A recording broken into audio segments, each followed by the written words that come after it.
Perdón, voy a continuar. Entonces, el ABC de la función renal. Vamos a empezar con albuminuria. Entonces, albuminuria, medir la albúmina en orina es súper importante, ya que la albúmina es el primer marcador de daño renal que existe.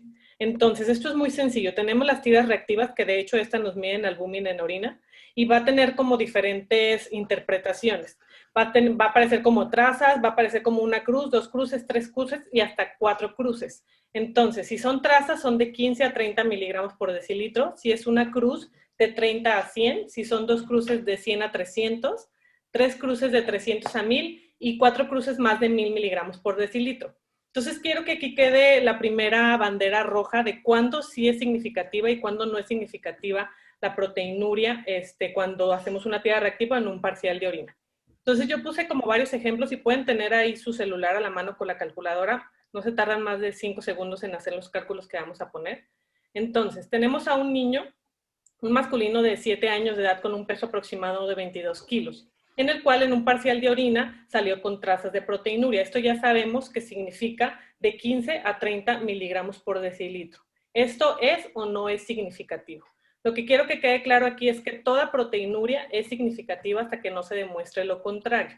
Entonces, ¿cuál es el siguiente paso? Si yo esto lo llevo más allá simplemente con un parcial de orina, va a decir, ay, es que esto... Entonces, esto se mide por decilitros. Entonces, un decilitro son 100 mililitros. Suponiendo que un niño de 7 años, de 22 kilos, que tiene un volumen urinario adecuado, orina 1 litro al día más o menos. Entonces, 1 litro, es que me... 1 litro van a ser 10 decilitros. Entonces, tenemos que este niño orinó 15 miligramos por decilitro. Entonces, en 1 decilitro orinó 15 miligramos, en 100 decilitros va a orinar 150 miligramos de proteína. ¿Esto es significativo o no es significativo? Ahí dejo la pregunta y ahorita retomamos este caso. Entonces, rápidamente vamos a recordar qué es lo normal, qué es lo fisiológico. Idealmente, siempre es mejor tener recolecciones de orina de 24 horas, pero sabemos que en pediatría y entre más chiquitos es más complicado hacer esta recolección de 24 horas. Por eso tenemos y que son súper confiables las relaciones. Entonces, de manera normal, lo fisiológico, lo normal es que haya una relación albuminuria, miligramo de albuminuria por gramo de creatinina menor de 30. Es que esto me interrumpe. Menor de 30, que sea lo fisiológico. También tenemos la proteinuria, entonces fisiológica. Siempre vamos a tomar relaciones. Ustedes como pediatras siempre traten de mandar relaciones, entonces piden proteína en orina al azar, en orina parcial para que sea una muestra única. Y la proteinuria de manera fisiológica es normal, menor de 0.2 en aquellos niños mayores de 2 años y menor de 0.5 en aquellos niños menores de 2 años. Entonces, vamos a retomar el caso que les había puesto hace rato. Entonces, este niño de 7 años con un peso de 22 kilos, que más o menos en el examen general de orina nos dijo que era trazas de proteinuria, pero extrapolándolo son 150 miligramos al día. Entonces, si esto lo dividimos entre el peso, son 6.8 miligramos kilo día. Si lo hacemos por superficie corporal, son 17.8 miligramos metro cuadrado día. Y si lo hacemos por hora, son 7.4 miligramos metro cuadrado hora. Como les puse la diapositiva anterior, entonces esto se sale de lo fisiológico. Lo fisiológico sería que tuviera menos de 4 miligramos metro cuadrado hora y este paciente tiene 17, o 17.4, perdón, o menos de 100 miligramos metro cuadrado día y este paciente tiene 178. Por ende, se sale completamente de lo que se considera fisiológico. Por ende, la proteinuria, así haya salido trazas de proteína, es significativa hasta que no se demuestre lo contrario. ¿Qué se hace en un segundo? Pues, si te sales un parcial de orina con proteinuria, se repite a las 2 semanas y si continúa saliendo con proteinuria, entonces ya mandamos a hacer ya sea la recolección de orina de 24 horas o medir en orina parcial la proteinuria, o yo preferiría que mandaran ya microalbuminuria. Si ustedes piden microalbuminuria en orina al azar, el laboratorio automáticamente les va a mandar la relación. Entonces, todo lo que esté más allá, arriba de 30 es patológico. Entonces, quédense en su cabeza que sea menor de 30 para que sea fisiológico. Esa sería la primera bandera roja para valorar la función renal, específicamente la función glomerular. Y para valorar la función tubular tenemos también el equilibrio ácido-base. Me voy a enfocar mucho a la patología que está de moda en nefrología o ha estado de moda tanto tiempo. Unas dicen que está sobrediagnosticada, que de ahí nos alimentamos los nefrólogos. Y bueno, es una línea muy delgada para hacer un diagnóstico adecuado de esta patología. Entonces, tenemos lo que es la acidosis tubular renal. Sabemos históricamente que hay 3 tipos de acidosis. Bueno, hay 4 tipos de acidosis tubular renal. Una cuarta es la mixta, pero solo me voy a enfocar en los 3 tipos principales. Tenemos acidosis tubular renal distal, que es la tipo 1, la acidosis tubular renal proximal, que es la tipo 2, y una acidosis tubular renal tipo 4, que es la hipercalémica. Entonces, ¿cuál es el paciente característico que uno va a tamizarle pensando en acidosis tubular renal? Aquel paciente que tiene falla en el medro, falla en el crecimiento, principalmente se afecta la talla. Ese paciente, una vez que ya pediatría o cualquier médico subespecialista le descartó las causas más comunes de talla baja, siempre mandan tamizar con una gasometría venosa sospechando acidosis tubular renal. Entonces, y también viene la segunda pregunta, ¿cuánto es lo normal de bicarbonato en la gasometría? ¿Cuánto es lo que yo ya considero patológico? La última guía de acidosis tubular renal de las guías de práctica clínica que se hicieron aquí en México, se quedó entonces estos datos de acá. Para niños menores de 2 años de edad, un bicarbonato por abajo de 18 es patológico. Para niños entre 2 a 5 años de edad, un bicarbonato por debajo de 19. Y para niños más grandes de 5 años, un bicarbonato debajo de 20 es patológico. Entonces, si tú tienes un paciente con alteración en la talla, que tomas unos gases y tienen alteración en el bicarbonato, y aparte tienes un parcial de orina con alteración en la acidificación urinaria, que sea menor de 5,5 o mayor de 6,5, hay que sospechar acidosis tubular renal. Esto no es tan sencillo de hacer, siempre hay muchos falsos intermediarios, pero es importante que ustedes siempre piensen que puede existir una tubulopatía asociada y no todo es acidosis. De hecho, hay tubulopatías que hacen alcalosis metabólica, que también se nos pueden ir de las manos y son los mismos pacientes que tienen alteración en la talla, que tienen retraso en el neurodesarrollo, o que tienen otras patologías asociadas. O hay tubulopatías que ni siquiera alteran el equilibrio ácido-base, pero sí alteran los electrolitos séricos. Hay hipofosfatemia, hipocalcemia, hipomagnesemia, o sea, hay alteración de varios electrolitos. Entonces, el foco rojo aquí es que paciente con falla del medro o paciente, que aquí viene lo importante de la acidosis tubular renal, es que estas diapositivas están muy cargadas de información, pero lo que quiero que quede claro es que hay muchísimas causas de acidosis tubular renal. Hay causas primarias y hay causas secundarias. Entonces, es importante que ¿cuál es el resumen de esto? Que cualquier paciente que tenga una enfermedad crónica, cualquier paciente, ya sea enfermedad reumatológica, enfermedad neurológica, enfermedad hematológica, infecciosa, pacientes que tengan uso de antibióticos de larga data o medicamentos mucho tiempo, a todos esos pacientes hay que tamizarles siempre un cuadro de acidosis tubular renal. Puede ser secundaria a todas estas patologías, que no se les vaya de la mente, paciente con enfermedad crónica, sea la enfermedad que sea, siempre hay que tamizarle acidosis tubular renal, que puede ser una enfermedad secundaria. Es bien importante que quede claro que existen las acidosis tubulares renales incompletas. ¿Qué quiere decir esto? Esto es una acidosis ya lo hice.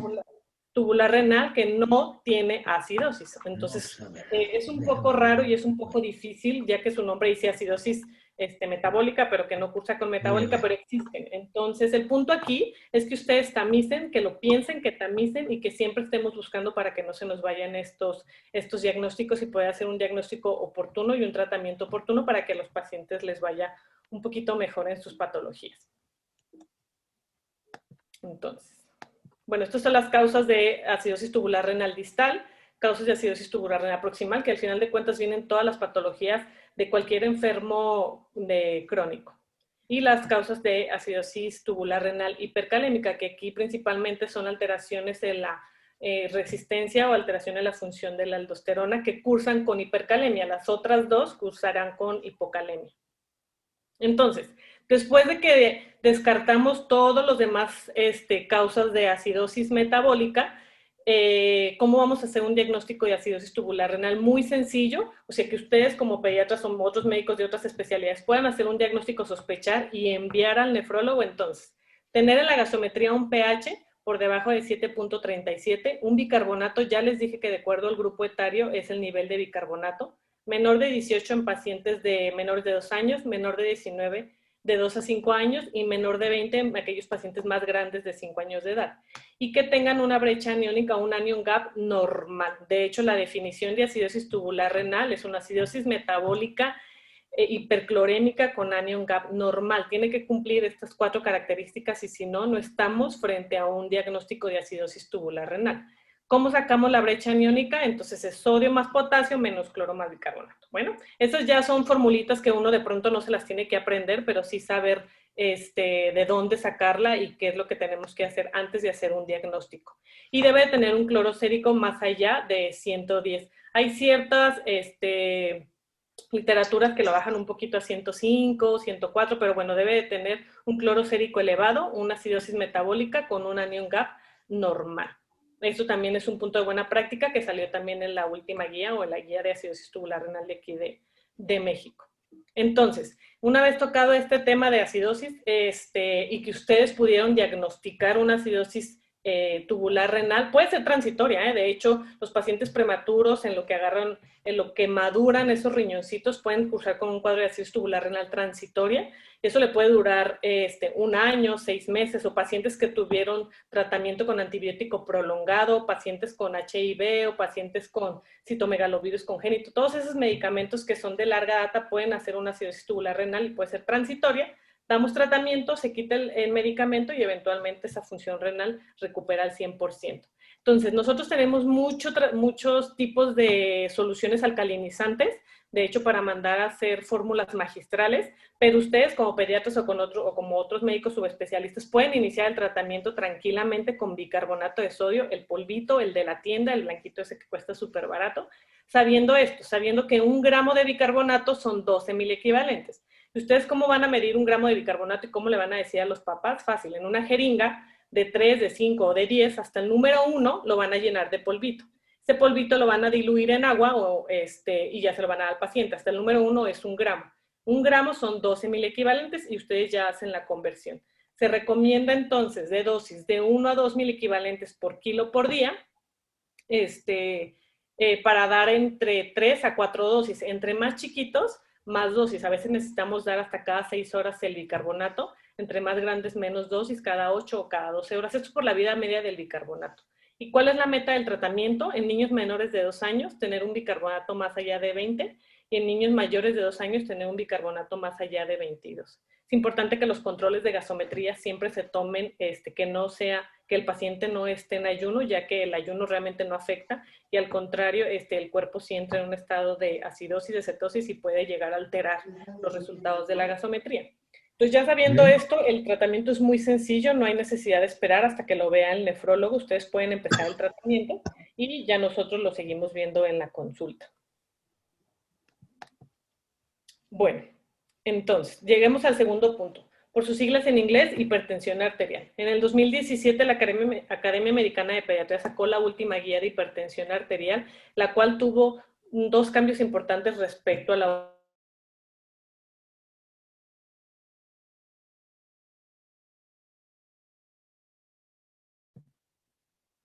Listo. Entonces, el primer cambio fue que disminuyeron la edad de corte. Antes era hasta los 16 años de edad, ahorita ya lo bajaron hasta los 13 años de edad. Esto quiere decir que nosotros podemos ya diagnosticar una hipertensión esencial a partir de los 13 años de edad, o sea, una hipertensión del adulto sin que tenga una causa secundaria. Es una hipertensión primaria esencial a partir de los 13 años de edad. Y el segundo cambio que hubo fue que ya no se le suma 5 milímetros de mercurio, sino se le suma 12 milímetros de mercurio. Esos fueron los 2 cambios más como importantes que tuvo la guía. Entonces, la misma clasificación, presión arterial normal, menor de la percentil 90 o menos de 120/80 para esos niños arriba de 13 años. Presión arterial elevada es arriba de la percentila 90, pero menor de la percentil 95. Bueno, o los cortes de presión arterial de 120 a 129, pero menos de 80. Ya se considera hipertensión arterial en estadio 1 aquellos pacientes con una presión arterial por arriba de la percentil 95, pero menos de la 95/12, e hipertensión arterial estadio 2 arriba de la percentil 95/12 o más de 140/90. Entonces, estas son a grandes rasgos las causas de hipertensión arterial por grupo etario. Estos, bueno, nos vamos a detener en cada una, pero lo que sí quiero que quede claro es que en todas se repite estenosis de la arteria renal y enfermedades del parénquima renal. Entonces, ustedes como médicos pediatras, médicos residentes, otros subespecialistas, cuando ustedes detectan una hipertensión arterial, que de hecho para detectarla es complicado, necesitan, a mí me gustaría que todos los consultores de pediatría tuvieran manguitos adecuados para tomar la tensión arterial y que a todos se tamizara, independientemente de la enfermedad de la que vaya. La guía dice que una vez al año hay que tamizar la tensión arterial en todos los niños, sin que hayan tenido una patología subyacente. Aquellos pacientes con alguna otra enfermedad, de hecho en cada consulta debe tamizarse la presión arterial. Entonces, pues a mí me encantaría que todo el mundo tuviera los manguitos para tomar la presión. Y una vez que ustedes diagnostican o ven que la presión arterial está elevada en 2, 3 consultas repetidas, empezar a hacer el tamizaje. ¿Qué quiero decir con esto? Que todos los pacientes mínimo, solicítenle una ecografía renal y de vías urinarias y que la ecografía sea Doppler para valorar, uno, parénquima renal y toda la vía urinaria descartando uropatías, y índices de resistencia de las arterias renales para descartar que sea una hipertensión renovascular. Si esto está negativo, obviamente ya nos toca a nosotros como nefrólogos o como otros subespecialistas endocrinos, también puede hacer tamizaje, y cardiología también puede hacer tamizaje de hipertensión arterial, ya rascándole y buscándole cuál es la causa de esa hipertensión. Y siempre que les quede claro que ya ahorita a partir de los 13 años ya puede ser diagnosticada como una hipertensión esencial sin necesidad de que haya alguna causa secundaria. Eso parece de pronto impactante. Bueno, a mí todavía me parece impactante porque están muy pequeñitos para que ya sea una hipertensión primaria. Entonces, al final de esta guía que les comentaba vienen muchas hojas con todas las percentilas que las pueden tener en su consultorio. Quiero nada más, no sé, a lo mejor todos saben manejarlas o algunos otros no sabrán cómo utilizarlas, pero nada más quiero que se familiaricen cómo vienen. Entonces, viene dividido en niños y niñas. Entonces, primero agarras pues lo que es tu paciente, un niño, después te vas a la edad de tu paciente, y la ventaja de estas nuevas hojas de percentilas es que la talla viene ya por centímetros.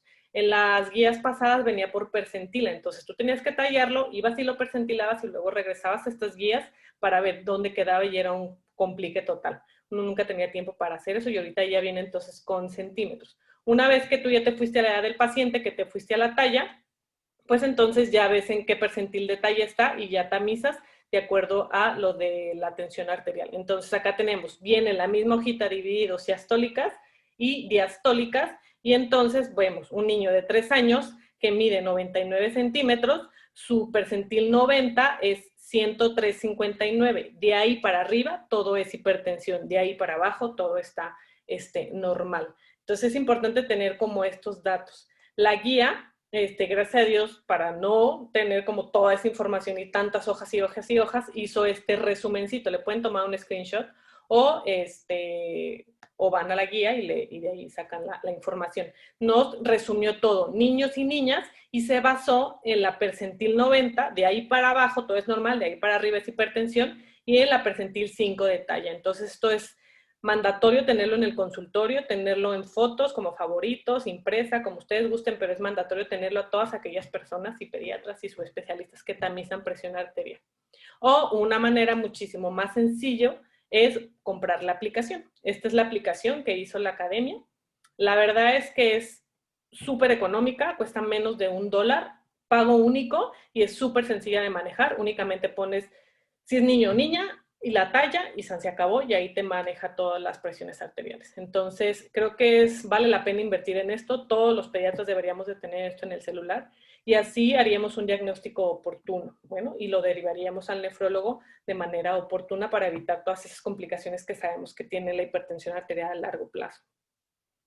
Listo. Pasemos a otro punto, la C, de creatinina. Entonces, para medir las tasas de filtración glomerular, con esta manera, con la medición de la tasa de filtración glomerular, valoramos mucho la función glomerular del riñoncito. Históricamente existe la fórmula de Schwartz, ya sabemos, y si no la sabemos, recordamos que es la talla por la constante entre la creatinina.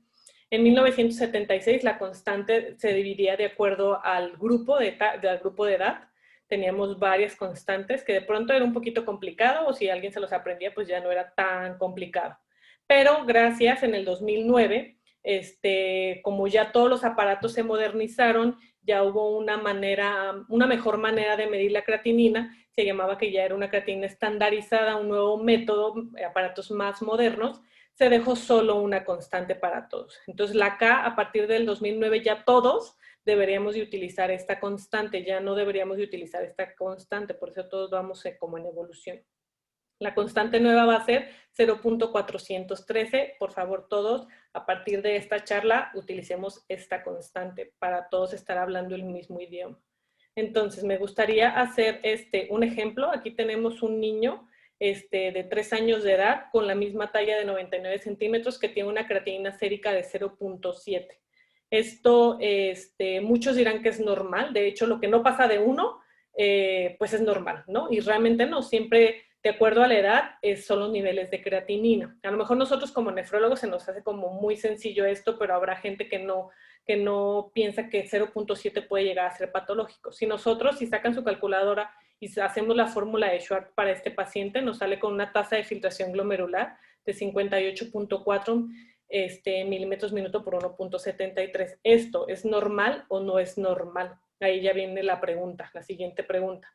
A grandes rasgos, yo diría no es normal. Simplemente con una creatinina de 0.7 para un niño de 3 años, eso ya está elevado casi el doble de lo que debería de tener y no es tan normal. Entonces, banderita roja ahí. Para todas las creatininas hay que hacerlos con fórmula de Schwartz para realmente saber de qué estamos hablando. Aquí están los valores normales de creatinina y de urea. También le pueden tomar ahí un screenshot o toda la información está en la red, o les dejo ahí la presentación. Tenemos entonces a este niño de 3 años con una creatinina máxima entre 0.34 y 0.38 y este niño tenía 0.7, casi el doble de lo que le tocaba. Entonces, banderita roja ahí porque esa creatinina ya está elevada y hay que ver de qué estamos hablando. Y aquí vienen todas las tasas de filtración glomerular por edad también. En este paciente tendría que tener una tasa de filtración de 120 más menos 20. De hecho, yo siempre lo dejo en 100 para que todo sea como más fácil. 100 y lo manejamos al 50%, al 25%, todo es muchísimo más fácil. Lo que me gusta de esta diapositiva es que vean, por ejemplo, un paciente de términos, de hecho, en su primera semana de vida, cómo tiene una tasa de filtración glomerular al 50%, no al 50%, sino 50 mililitros minuto de lo que normalmente ya después de los 2 años va a tener una completa. Entonces, quiere decir por eso, o sea, el gasto cardíaco es muchísimo menor en los niños, por ende, la tasa de filtración glomerular es más chiquita. Entonces hay que tener bien claro que no todos los niños van a tener esta. Cuando ustedes les hagan el Schwartz, de hecho no está validado para aquellos niños mayores de 1 año de edad hacerles Schwartz porque no es una medición confiable. Entonces, rápidamente toquemos lo de lesión renal aguda. También aquí quiero que quede claro que ha habido diferentes definiciones o clasificaciones para lesión renal aguda. Tuvimos la Rifle, que fue en el 2004, tuvimos la AKI, que fue en el 2007, y por último salió la CADIGO, que fue en el 2012. Por favor, a partir de esta charla, espero que ya todos hablemos el mismo idioma y todos ya le pongamos el nombre y apellido con CADIGO. CADIGO, por favor, todos para estar siempre como en la misma sintonía. Por eso también vamos en evolución. Entonces, ¿qué dice la CADIGO del 2012? Entonces, simplemente la pone en 1, 2 y 3. Aquí quiero que quede bien claro. A lo mejor muchos ya saben, a lo mejor muchos no saben, pero yo a la mayoría de mis residentes que les he preguntado, o compañeros de cómo interpretan esto que dice la tablita, realmente no muchos saben. Entonces, dice aquí, de 1.5 a 1.9 veces sobre la basal. Mucha gente me dice, no, ¿sabes qué? Pues que tenga creatinina sérica de 1.5 y 1.9 miligramos por decilitro. Y eso pues no es así, la interpretación de la tabla no es así. Entonces, vamos a hacer un ejercicio. Bueno, son los 3 estadios. Esto tampoco se lo tienen que aprender, nada más hay que tenerla ahí en la mano para ver en dónde está nuestro paciente. Es importante saber que CADIGO 3 es 3 veces sobre la basal o una creatinina de ingreso de 4 miligramos por decilitro. O sea, un paciente que te llegue con 6 de creatinina, ya ni siquiera no te pongas a hacer cálculos, o sea, está en un CADIGO 3. Y también tiene su clasificación neonatal. Esta para terminal baja a 2.5 y tiene ahí ciertos cambiecitos que no me voy a poner a decirlos porque eso es una charla completa, pero sí es importante saber que tiene su pediátrica y tiene la neonatal. Bueno, entonces hagamos un ejercicio aquí bien rápido. Entonces, tenemos una creatinina basal de 0.5. Cualquier paciente que llegue a urgencias o que tenemos en el consultorio con una creatinina basal de 0.5. Eso quiere decir que es una vez. Una creatinina, pues, una vez es 0.5. 1.5 veces es 0.75. Una vez es 0.5. 1.9 veces es 0.95. Entonces, quiere decir que si este paciente en una consulta o en urgencia le tomamos una creatinina basal y está en 0.5 y a las 48 horas después, 72, un mes, lo que sea, le tomamos una creatina y elevó entre 0.75 a 0.95, estamos hablando que es una lesión renal aguda, CADIGO 1, porque elevó 1.5 veces sobre la basal. Entonces, es importante que siempre estén haciendo esas reglitas de 3 y valoremos. Por ejemplo, el niño pasado, el de los 3 añitos, que tenía una creatina de 0.7, probablemente su creatina basal era de 0.5, y mira, 0.75 ya está elevado 1.5 veces sobre la basal, y eso ya lo cataloga como lesión renal aguda CADIGO 1. Y así lo podemos ir haciendo con todas las definiciones para que quede bien claro de qué tipo y en qué grado de lesión renal estamos. Bueno, y eso habla mucho de pronóstico. Bueno, eso fue en cuanto a la enfermedad renal aguda. Foco rojo, entonces, ¿cuál es ahí? Que todos hablemos ya el mismo idioma, ya todos hablemos de CADIGO y la interpretemos de manera correcta. Es veces sobre la basal, no miligramos de cilitro. De 1.5 miligramos de cilitro, eso no es. Bueno, entremos un poquito a enfermedad renal crónica. Yo me voy a basar siempre en el niño del ejemplo de los 3 añitos, que tenía una creatinina de 0.7, ay Dios, con una tasa de filtración glomerular de 58.4. Sabemos que la diferencia, que ya se va a catalogar como enfermedad renal crónica aquella elevación de creatinina, hay muchas definiciones, pero bueno, para terminar pronto, que esté persistente más allá de 3 meses. Esta es la nueva clasificación también de CADIGO, también en el 2012, pero para enfermedad renal crónica, la otra era para aguda.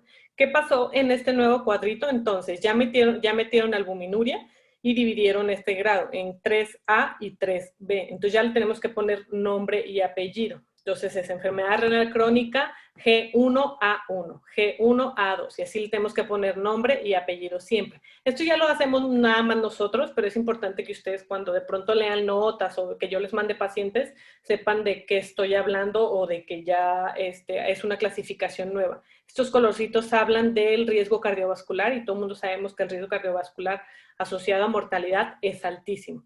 Entonces, este mismo paciente con una creatinina de 0.7 a sus 3 añitos, si estuviera ya de una larga data, con una tasa de filtración glomerular de 58.4, lo pondría en una enfermedad renal crónica G3A. Bueno, y si todavía este paciente tuviera proteinuria, que fuera el caso, el primerito caso que sí tenía proteinuria, trazas de proteína, a lo mejor estaría aquí o estaría aquí, ya está aumentando su riesgo cardiovascular, entonces sería enfermedad renal crónica G3A, A1 o A2, depende. Es bien importante porque esto habla del riesgo cardiovascular. Entonces, banderita roja, todos esos pacientes hacerles el Schwartz y todos llevárnoslo a la tablita y ver si es normal o no es normal para llevarlo a tiempo o mandarlo a tiempo con el nefrólogo. Bueno. Y por último, pero no menos importante, tenemos los cálculos renales. Me voy a enfocar mucho a hipercalciuria. Hay muchos tipos de cálculos renales, pero sabemos que los más comunes son los de calcio. Bueno, pero todo empieza con una hipercalciuria y no todas las hipercalciurias llegan a litiasis, o a lo mejor sí llegarían, pero hay otras causas, otros signos clínicos de hipercalciuria. ¿Cuáles son estos? Banderita roja, pacientes con infecciones de vías urinarias a repetición, pacientes con hematuria, pacientes obviamente con litiasis o pacientes con sintomatología urinaria baja que realmente tú le tomas un parcial de orina, un urocultivo y salen negativos, podríamos sospechar en una hipercalciuria. Como su nombre lo dice, es una excreción aumentada de calcio en la orina. Para recolección de 24 horas se define como más de 4 miligramos por kilo por día. Esto es muy complicado de hacer, yo lo sé. Por ende, siempre tenemos también las relaciones.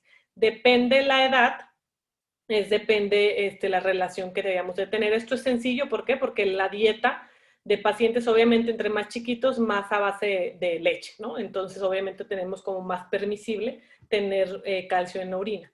Entonces, todos aquellos pacientes que tengan infecciones urinarias, sean o no a repetición, sintomatología urinaria baja, litiasis, hematuria, hay que tamizarles hipercalciuria. Entonces, ustedes piden calcio urinario al azar, creatinina urinaria al azar, ustedes hacen la relación y ya podemos diagnosticar hipercalciuria muy a tiempo antes de que haya litiasis, de que haya nefrocalcinosis, que esa nefrocalcinosis, esa litiasis se vuelva en hipertensión o en daño renal crónico. Entonces, ustedes como pediatras o otros subespecialidades pueden hacer el tamizaje y esto es muy, muy, muy sencillo. Bueno.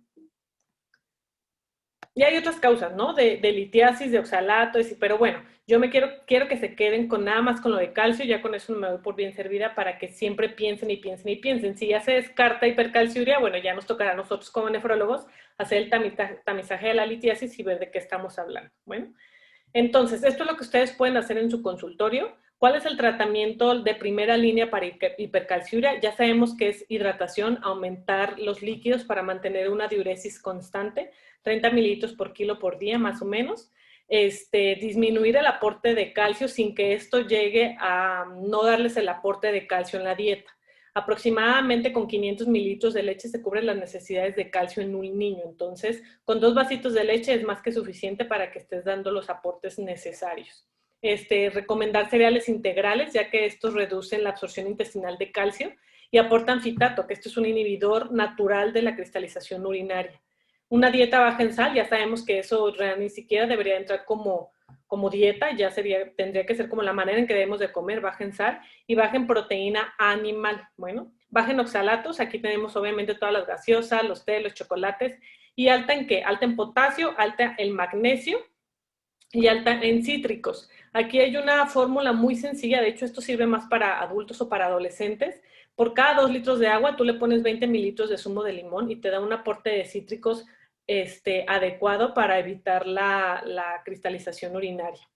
Y ya si nada de esto funciona, nosotros les damos 4 meses, o bueno, yo le doy 4 meses de este tratamiento. Si no funciona, ya segunda línea, agrego tratamiento. Ustedes también lo pueden agregar el tratamiento si es que no ha sido visto por un nefrólogo. ¿Cuál es el tratamiento? Hidroclorotiazida, dosis de 1.5 a 2.5 miligramos kilo día, se recomienda dar en el desayuno.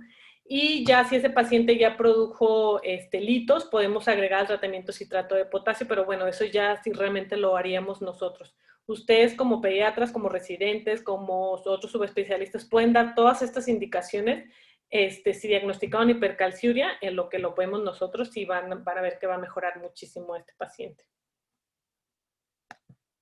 Bueno, estos son todos los focos rojos que yo traía para usted. Muy sencillo, la manera de valorar la función renal de manera general para médico residente, para médico pediatra, para otras subespecialidades. Cuándo pensar en ampliar el estudio de la función renal.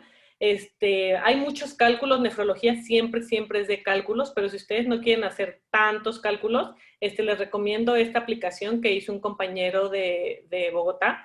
Se llama NefroPetCalc y viene todos los cálculos. Realmente me pueden ignorar todo lo que les dije y borrar todo lo que les dije porque ahí ustedes ponen como todo lo que sale, les sale el cálculo y le ponen en info y hasta les explica de qué estamos hablando. Entonces los invito a que descarguen toda esta aplicación, a que descarguen la aplicación de hipertensión arterial y que me manden a todos sus pacientes que quieren que les valore la función renal.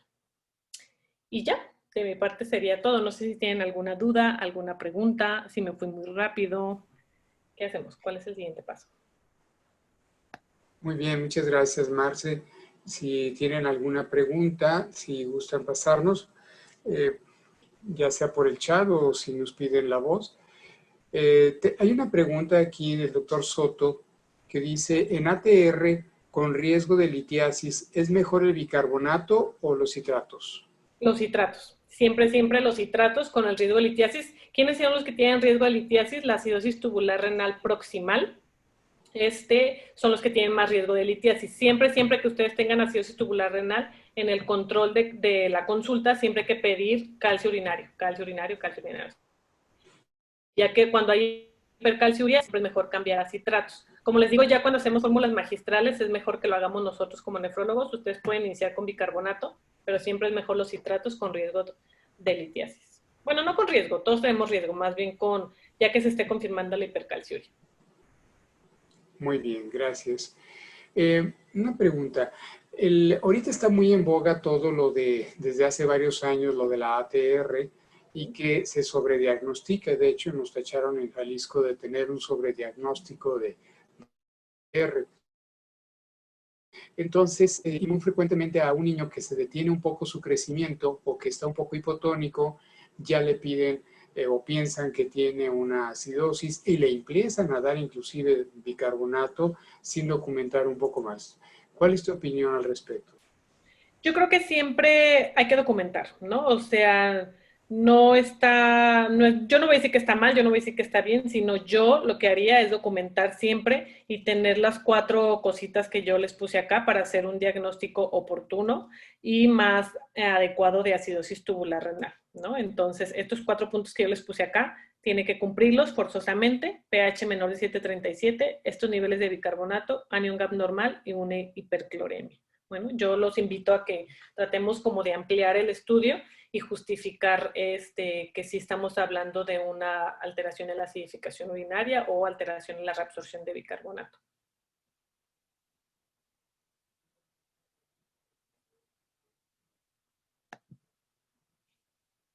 Ahí ya no escucho. Perdón, si alguien tiene alguna otra pregunta, por favor, si nos la hace llegar. ¿Yo estoy rayando?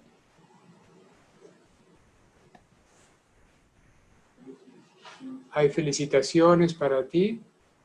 Ah, no, muchas gracias. Espero que no me haya ido muy rápido. De Panamá te mandan felicitar también.